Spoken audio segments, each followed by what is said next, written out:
नमस्कार दोस्तों, जय श्री कृष्णा, राधे राधे। गुरुकुल ज्ञान चैनल में आपका सभी का स्वागत है। और आज का अपना टॉपिक है एलर्जी। जी हाँ, एलर्जी एक बहुत बड़ा टॉपिक है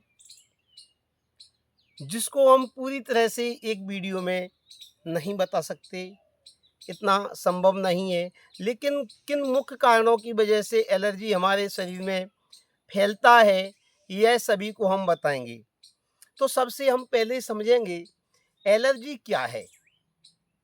हमारे शरीर में जिनको हम कहते हैं विषैले तत्व, भोजन के माध्यम से, पानी के माध्यम से हमारे शरीर में पहुंचते हैं, जिनको हम कहते हैं टॉक्सिन्स।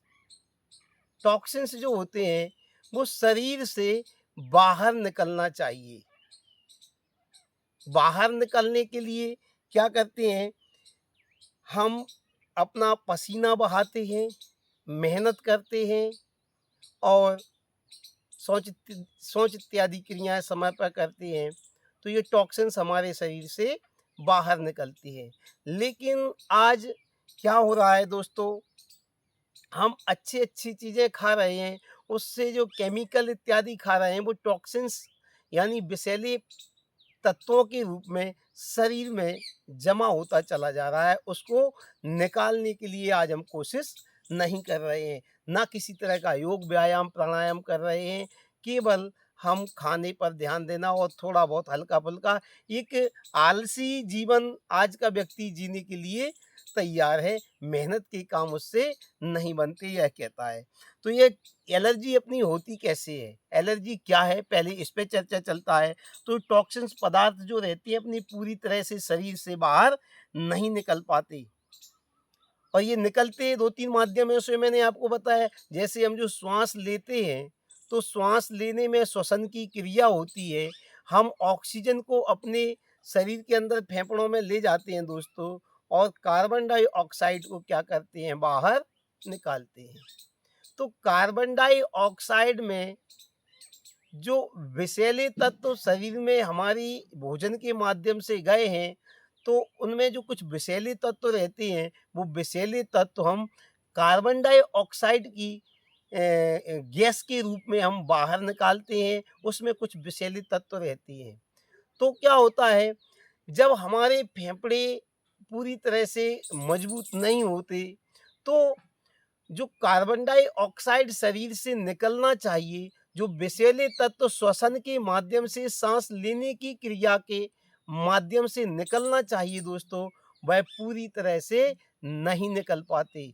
जो पसीने के माध्यम से विषैले तत्व निकलना चाहिए, वो पूरी तरह से नहीं निकल पाते, क्योंकि पसीने वाले काम आज व्यक्ति नहीं करना चाहता, मेहनत नहीं करना चाहता।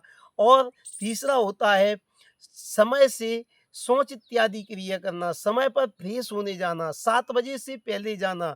तो बहुत से ऐसे लोग हैं जो इस नियम को भी फॉलो नहीं कर पाते, यह नियम भी उनका सही नहीं है। इसलिए ये टॉक्सिन्स जिनको कहते हैं विषैले तत्व, जो हमारे शरीर में रहते हैं, ये धीरे-धीरे जमा होते जाते हैं, और जमा होकर के यह भिन्न-भिन्न बीमारियों का रूप लेते हैं। उन्हीं में से एक आती है अपनी एलर्जी। जब विषैले तत्व शरीर से पूरे बाहर नहीं निकल पाते, तो क्या होता है, जो विषैले तत्व हैं वो धीरे-धीरे दोस्तों खून में मिलने लगते हैं, और पूरा जो अपना ब्लड होता है, वो खून होता है, वो भी विषैले तत्वों से यानी टॉक्सिन्स से भरपूर हो जाता है। तो हमें फिर क्या करता है, कई तरह की बीमारियाँ हमारे शरीर में जन्म होती हैं। और टॉक्सिन्स यानी विषैले तत्व जब खून में मिल जाते हैं, तो हमारी जो कोशिकाएँ हैं, उनमें वह खून घूमता है, दौड़ता है, क्योंकि खून का काम तो दोस्तों पूरे शरीर में दौड़ना, फिर अपनी शिराएँ ले आती हैं, फिर धमनियाँ भेज देती हैं, फिर शिराएँ, इस तरह से चलता रहता है। लेकिन साथ में चलता रहता है अपनी वो टॉक्सिन्स, विषैले तत्व खून में, तो वो विभिन्न प्रकार की बीमारियों को जन्म देते हैं। एलर्जी को जन्म देती है। ये इसका कारण है। तो इसका ये इस तरह से एलर्जी फैलती है। और मैं कहूँ कि एलर्जी कितनी तरह की होती है, तो एलर्जी नाक का बंद होना, नाक का बंद होना, साथ में छींके आना। दूसरे प्रकार का, नाक आपकी बंद रहेगी दोस्तों, लेकिन छींक नहीं आएगी, शुष्क रहेगी नाक, बंद-बंद जैसी लगेगी। और तीसरा क्या होता है, गले में दर्द होना, ये भी एलर्जी होता है। ये प्रकार हैं एलर्जी के। गले के बाद में फिर अपने फेफड़ों में आ जाती है, और फेफड़ों में जब आ जाती है तो क्या होता है, श्वास का रूप यह ले लेती है। इस बीमारी को हम श्वास कहते हैं कि इसको श्वास है। और फेफड़ों से संबंधित रोग सब नाक से निकलती हैं। तो जब आपको यदि जुकाम होता है दोस्तों, तो आप ये ना समझें कि ये नाक की बीमारी है। वह जुकाम आपके फेफड़ों से संबंधित है। आपके दोस्तों फेफड़े कमज़ोर हैं, फेफड़ों में इन्फेक्शन है, फेफड़ों में सूजन इत्यादि है, वो फेफड़ों से संबंधित है। ये एलर्जी फिर वो श्वास का रूप धारण कर लेती है, धीरे-धीरे चल जाती है। शरीर पर दाने-दाने आ जाते हैं, ये एलर्जी का लक्षण है। खुजली होने लगती है, दाँत खाज, खुजली, ये सब एलर्जी के लक्षण हैं। और धूल से दिक्कत होने लगती है, डस्ट जिसको कहते हैं, ये सभी दोस्तों एलर्जी के लक्षण हैं। मैं आपको बताता हूँ। और आगे क्या है, कारण क्या हैं इसके? तो कारण मैंने तो कुछ पहले बता दिए आपको कि इन कारणों की वजह से। अब मैं और कारणों को आपको समझाता हूँ। सबसे मुख्य कारण किस तरह से एलर्जी होती है, क्यों एलर्जी होती है, ये मैं आपको बताता हूँ। शरीर की जो प्रतिरक्षा प्रणाली है, जो शरीर रोगों से लड़ने की जो शरीर की क्षमता है, इम्यून सिस्टम जिसको कहते हैं दोस्तों, इम्यून सिस्टम अपना कमज़ोर हो जाता है। इस वजह से ये एलर्जी और अन्य रोग हमारे शरीर में आते हैं। और दूसरा कारण पसीना ना बहाना, यानी मेहनत ना करना, ठीक है? समय पर फ्रेश होने के लिए ना जाना। तो फ्रेश जब आप समय पर, शौच इत्यादि लैट्रिन यदि समय पर आप नहीं जाएँगे, 7 बजे तक इसका टाइम रहता है, 5 बजे से 7 बजे तक यदि उस समय में आप सोते रहेंगे, तो दोस्तों आपके शरीर में विषैले तत्व जिनको टॉक्सिन्स कहते हैं, बहुत मात्रा में बढ़ेंगे और धीरे-धीरे ये एक बड़ी बीमारी का रूप कर लेंगे। तो अपना जो इम्यून सिस्टम होता है, जिसको हम कह रहे हैं इम्यून सिस्टम, प्रतिरक्षा प्रणाली, वो 70% आंतों में होती है। प्रतिरक्षा प्रणाली, जो आंत अपनी होती है, उन आंत में, दोनों आंतों में 70% तक प्रतिरक्षा प्रणाली यानी इम्यून सिस्टम उन्हीं को कहते हैं। कि आंतें यदि आपकी सही नहीं है, पेट यदि आपका सही नहीं है, तो आपको एलर्जी होना ही होना है। एलर्जी से संबंधित अन्य रोग होना ही होना है। तो आप एलर्जी को आप जड़ से समझिए। मैं आपको पहले उसको समझिए, इसके बाद में इसके निदान देखेंगे। एलर्जी कहाँ से होती है? आपको जुकाम हुआ, वहाँ से नहीं है एलर्जी। आप जुकाम की दवाएँ चबाते जा रहे हैं, गोलियाँ खाते जा रहे हैं, खाँसी हुई, चकत्ते हुए या जो भी हुआ, पूरी समस्या आपका पेट है, आपके फेफड़े हैं, आपका इम्यून सिस्टम जिसको बोलते हैं। मैं पहले आपको उन्हीं के बारे में बता रहा हूँ दोस्तों कि इम्यून सिस्टम क्या है। तो क्या होता है, जो टॉक्सिन्स हमारे शरीर में हैं, वो हमारी आंतों को प्रभावित करती हैं और मुख्य काम आंत का ही रहता है इम्यून सिस्टम में। इम्यून सिस्टम क्या होता है, मैं आपको ये बताता हूँ। और इसका कारण बता रहा था मैं आपको। कारण ऐसे बहुत से कारण हैं।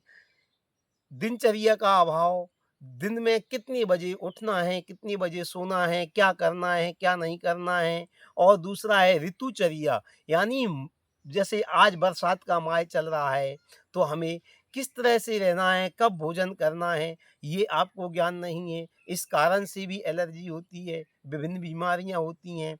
और तनाव अधिक होना, दोस्तों आज के समय में व्यक्ति खुश नहीं है। तनाव यदि जिस व्यक्ति को रहता है, चिंतित जो व्यक्ति रहता है, चिंता से भी ऑर्गन, जो शरीर के हिस्से हैं, जो पाचन शक्ति है, वह कमज़ोर होती है। और कमज़ोर होने से मैंने पहले ही बताया कि 70% इम्यून सिस्टम आंतों में छुपा है। तो आंतें हमारी जब कमज़ोर होंगी, कब्ज, गैस इत्यादि रहने से भी कमज़ोर होंगी। ये सभी एलर्जी के लक्षण हैं। ये सभी कारण एलर्जी के जन्मदाता हम कह सकते हैं दोस्तों। अब मैं आपको बताता हूँ, हमारा एक पॉइंट आया कि प्रतिरक्षा प्रणाली जिसको हम इम्यून सिस्टम कहते हैं, वह क्या है? इम्यून सिस्टम दोस्तों ईश्वर द्वारा दी गई एक ऐसी प्राकृतिक व्यवस्था है। हमारे शरीर में एक ऐसा सिस्टम है, वो हमने नहीं बनाया है, वो ईश्वर द्वारा प्रदत्त, यानी ईश्वर ने हमको ऐसी एक प्राकृतिक प्राकृतिक सुरक्षा प्रणाली प्रदान की है, जो बैक्टीरिया से, वायरस से, फंगस से, परजीवी से या अन्य तरह की हानिकारक चीज़ों से हमारे शरीर को बचाने का काम करता है। उसको कहते हैं इम्यून सिस्टम, प्रतिरक्षा प्रणाली, जिसकी कहते हैं हम इसका इम्यून सिस्टम कमज़ोर है, मतलब रोगों से लड़ने की क्षमता उसकी कमज़ोर है। तो ये प्राकृतिक है, ईश्वर द्वारा दत्त है हमारे शरीर में, और यह क्या करती है, हानिकारक जो भी फंगस है, वायरस है, बैक्टीरिया है और हानिकारक जितनी भी चीज़ें हैं, उनसे लड़ने का काम करती है, वह है इम्यून सिस्टम।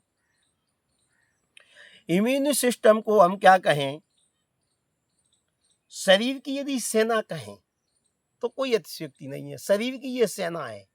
ये कौन-कौन से अंग है इसमें?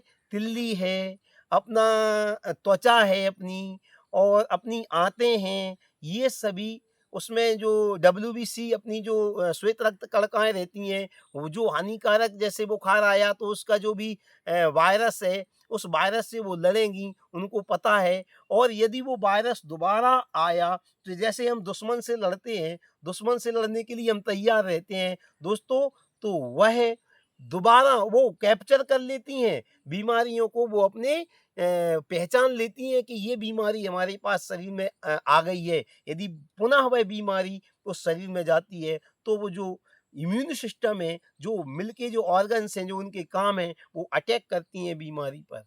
यदि आप साथ देते हैं, आपको परहेज़ करते हैं, तो वो जल्दी रोग समाप्त हो जाता है। आप उसको बढ़ावा देते हैं, तो धीरे-धीरे फिर हमें इलाज की तरफ जाना पड़ता है। और दोस्तों, इलाज में भी वही चीज़ होती है, इम्यून सिस्टम को जो डब्ल्यूबीसी श्वेत रक्त कणिकाएँ हैं, ख़ासकर उनके लिए बढ़ाया जाता है, उनको एक्टिव किया जाता है कि वो जिस रोग का जो वायरस है, उससे लड़ने की क्षमता उनमें बढ़ाई जाती है, तब वो रोग को ख़त्म करती है। इस तरह से हम स्वस्थ होते हैं दोस्तों। तो हमें क्या करना है? अपना इम्यून सिस्टम मज़बूत करना है। वो पहचानती हैं। तो इम्यून सिस्टम मजबूत कैसे होगा? कैसे करें दोस्तों हम इम्यून सिस्टम मजबूत? अपना खान-पान। जिनको एलर्जी है, वे व्यक्ति तली भुनी चीज़ें और मीठा और बहुत ज़्यादा अचार, खट्टी चीज़ें, अचार जिसको कहें आँवले को छोड़ कर के, इत्यादि अचार हैं, इन सभी चीज़ों को टोटली बंद कर दें और अपने आहार में तुलसी, अदरक, लहसुन, ये चीज़ें आहार में सम्मिलित करें। बहुत ज़्यादा ज़्यादा ठंडी चीज़ों से आप बचें।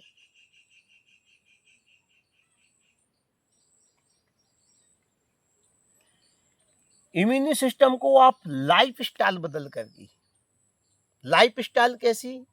लाइफ़स्टाइल यानी आप सुबह गुनगुने पानी से या कोई काढ़े से प्रारंभ करके और थोड़ा योग व्यायाम करें इसमें। इसमें मैं आपको बताऊँगा 3 तरह के प्राणायाम, जो कि मैं पहले लिख चुका हूँ, अपना थंबनेल पे लिखा है कि 3 प्राणायाम करिए और इम्यून सिस्टम बढ़ाइए, या आप करिए एलर्जी को जड़ से खत्म। सत्य है, आज इसके साथ में आपको आहार परिवर्तन, लाइफ़स्टाइल और अपना क्या है, और इसमें दोस्तों तो आप जो 3 मैं बता रहा हूँ, बताऊँगा आपको कौन-कौन से योगा इसमें प्राणायाम करना है। और इसके बाद मैं आपको पहले बता रहा हूँ, तनाव कम करना। इम्यून सिस्टम को या प्रतिरक्षा प्रणाली को सबसे ज़्यादा प्रभावित करता है आपका मानसिक संतुलन। यदि आप मानसिक संतुलन आपका सही नहीं है, आप तनाव में रहते हैं, चिंता में रहते हैं, तो दोस्तों आप एलर्जी से कभी सही नहीं हो सकते। आपके शरीर में, क्योंकि अधिक चिंता होना, अधिक तनाव होना, तो ये अपने ऑर्गन्स जो अंदर हैं इनको कमज़ोर बनाता है। डर अपने हार्ट को कमज़ोर बनाता है, अपनी आँतों को कमज़ोर बनाता है। तो हम क्या करें? चिंतित ना हों, तनाव मुक्त रहें, योगा करें, ध्यान करें। इस तरह से आप अपने इम्यून सिस्टम को मजबूत बनाएं और फेफड़ों को मजबूत बनाएं, अपनी आंतों को सक्रिय करें, आंतों को मजबूत बनाएं, तो आपकी एलर्जी अपने आप ही चली जाएगी। अब मैं लास्ट में आपको बताता हूँ योगा। तो दोस्तों, मेरे इस चैनल पर जो योगा मैं आपको बताने वाला हूँ, कपालभाति, भस्त्रिका, अनुलोम विलोम पहले से ही इस चैनल पर डले हुए हैं। तो सभी व्यक्ति, क्योंकि वो तीनों वीडियो इस तरह से शूट किए गए, इस तरह से बनाए गए हैं कि उनको देखने के बाद आपको किसी से कोई चीज़ पूछने की आवश्यकता नहीं रहेगी। तो आप उन तीनों वीडियो को देखें और एलर्जी से संबंधित और इनके आगे खान-पान, ऋतुचर्या, क्या खाना है, क्या नहीं खाना है, ऐसे वीडियो भी आगे डाले जाएँगे, तभी एलर्जी का एक पूरा फॉर्मेट तैयार होगा।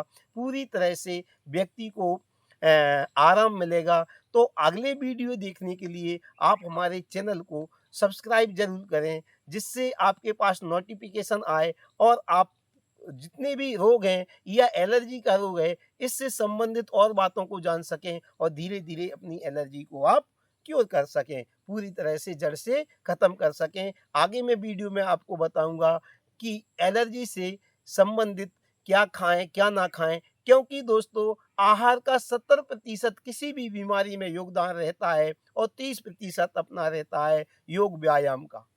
तो अगला वीडियो यदि आपको देखना है तो हमारे चैनल को सब्सक्राइब ज़रूर कर दें, जिससे आपको अगला वीडियो इस इम्यूनिटी सिस्टम से भी संबंधित और अन्य रोगों से संबंधित आपको मिल सके। जय श्री कृष्णा, राधे राधे।